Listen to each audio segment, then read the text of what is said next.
Hello and welcome to parts 24 of my F1 2016 career mode here for the Chinese Grand Prix. And we went for the harder because tyre wear is extremely high around this circuit. Williams and Renault, a couple of teams made upgrades on the left there.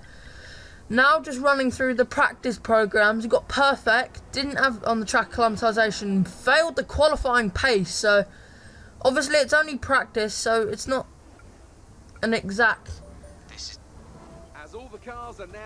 not accurate as to where we're going to go in qualifying, obviously, because you're going to be quicker in qualifying because the track's more rubbered in and you're more acclimatized to the track, but it's actually raining. So after Q1 we were on pole by 1.4 seconds pretty much.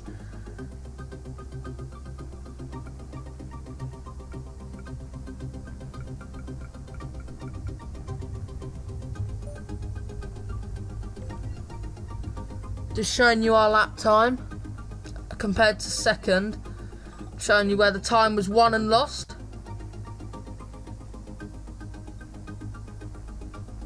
Q2, still 4 tenths ahead, so the AI closing that gap.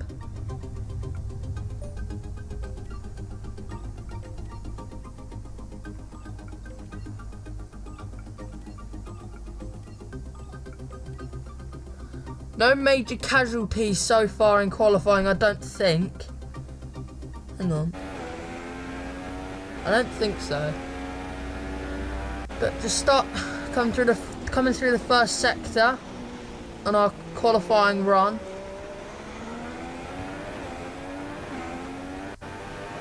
Now coming through the middle sector, we're 8 tenths of a second up on our teammate. So it's going very well at the minute, and we crossed the line to take provisional pole.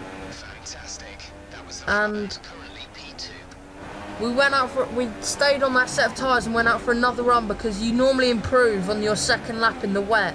So we've improved by 1/100th of a second. I think that says anyway. But we retired on that note and we got second place. And Max Verstappen has robbed us of pole position, despite the fact we were 1.333 seconds up in qualifying over anyone else.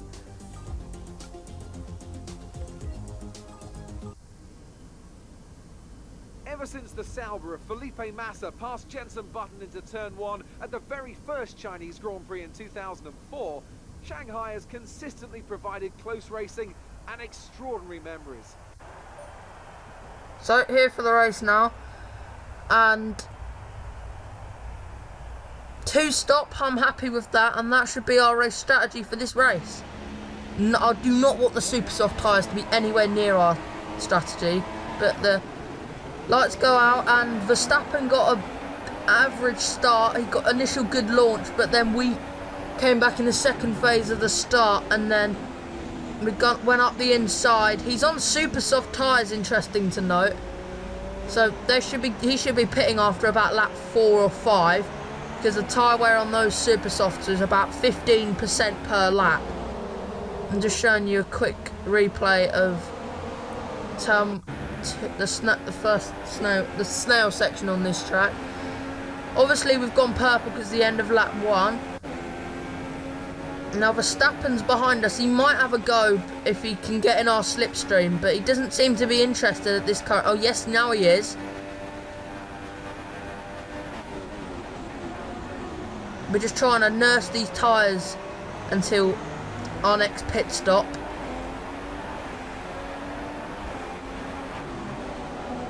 Obviously tyre wear being very high at this track, so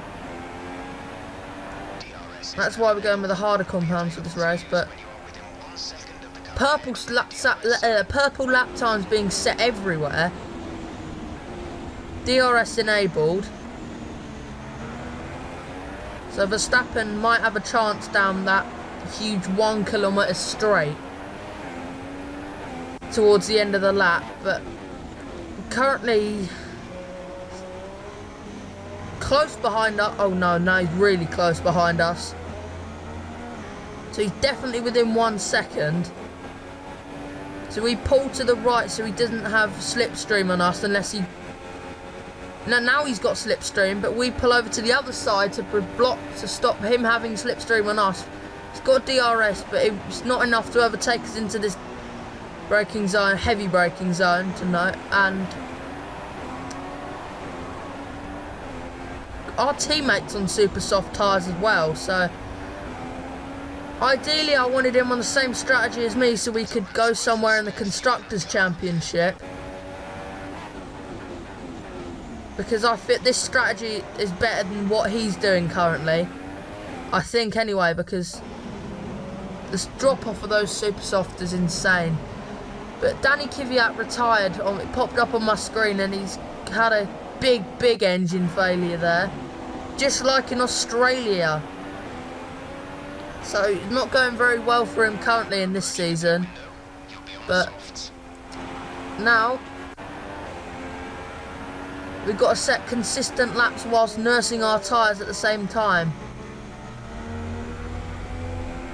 Now coming down this straight, drop down to 20 runners and Pascal Wehrlein is out of the race. And another engine failure, so these engine failures are happening very frequently in my career mode, and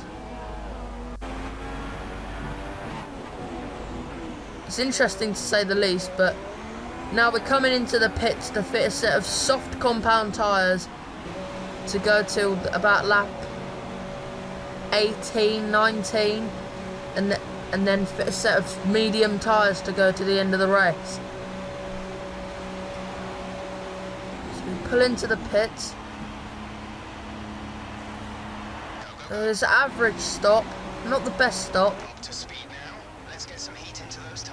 Our teammates in the pits.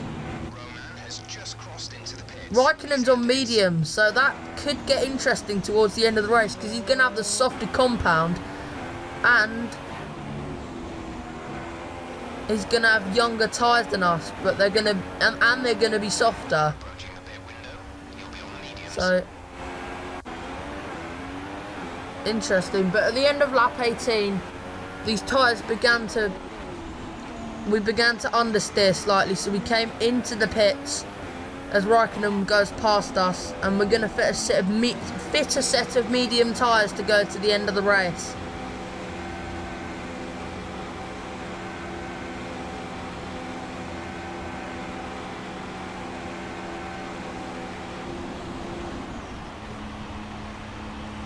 Complete, go now.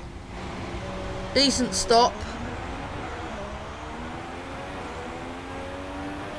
Come out in P2 again. Hamilton's behind us on medium tyres as well, so if we match his pace, he shouldn't be a threat in this race. So we've taken over P1 over Raikkonen again, but we've run horrifically wide there. Verbal diarrhea.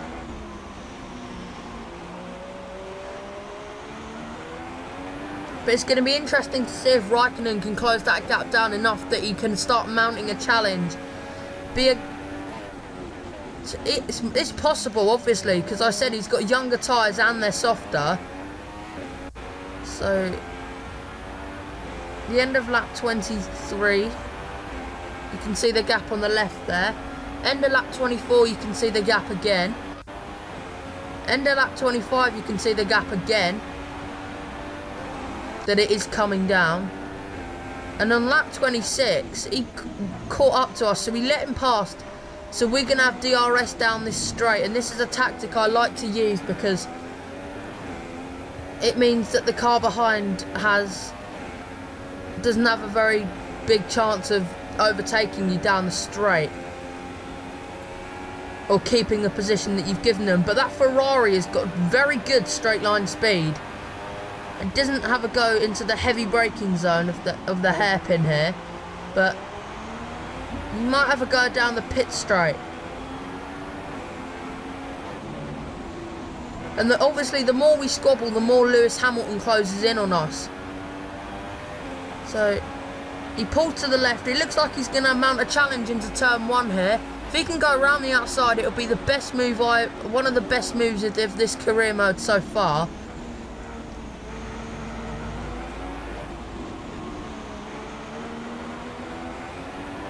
Tyres are pretty warm. But Raikkonen, he's in our slipstream. But no, he doesn't think about it now. But he might mount a challenge later on in the lap.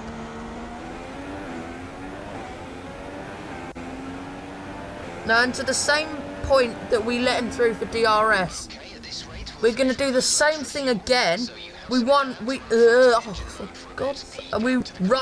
extremely wide there, and he might keep this position, you know, because we run well too wide there, but we've got DRS and we're beginning to close in on him, so I'm more relieved now than I was when I run it too wide.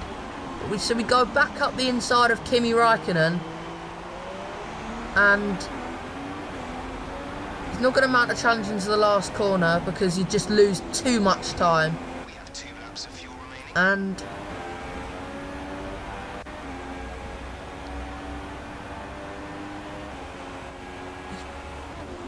the Iceman doesn't think about it into turn 1.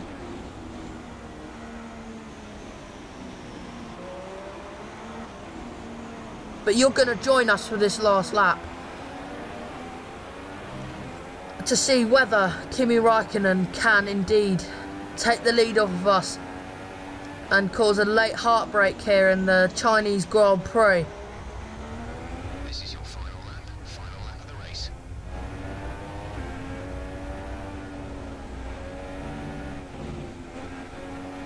So we're just trying to push now to... So he won't get DRS.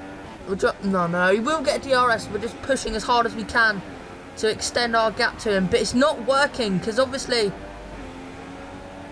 that softer compound doesn't seem to be wearing out very quickly for him. So we do not let him through for this time for DRS, which is a very interesting decision from us because I felt like we were far enough ahead, not that we would have lost too much time to him. And Vettel sets the fastest lap of the race. Raikkonen pulls to the left. He passed us briefly, but we go back up the inside and we squeeze the Iceman out there. And it looks as though we're going to win this Chinese Grand Prix. But just showing you a replay now. Very close racing between us. There's the banana car in the background there. Just getting a good view of our battle. But as we resume now, we're going to come round the last corner unless we spin out. But no, we don't. The checkered flag is there. And we have won the Chinese Grand Prix. Fantastic drive. Just fantastic. You deserved that race win.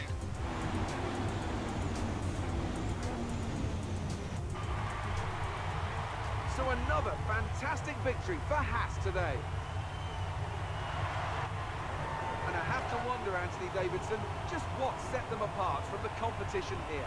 Well, time management probably played quite a large role in the outcome of this. There aren't many teams, you know, as they come out onto the podium now, who could do what... And after this round of the World Championship, here's how things look in the drivers' table. A strong race then for our championship leader. That's extended their advantage at the Okay, so I'll leave you with the rest of this video here. So, like if you enjoyed it, really helps me out and lets me know if you want to see more. Subscribe to the channel if you're new. I really appreciate it and it keeps me motivated. And now let's take a look at the constructors' standings. And goodbye.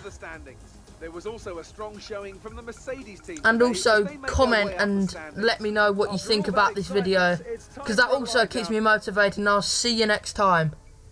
And I'm just going to leave you with what we could upgrade and our trophy room, so see ya.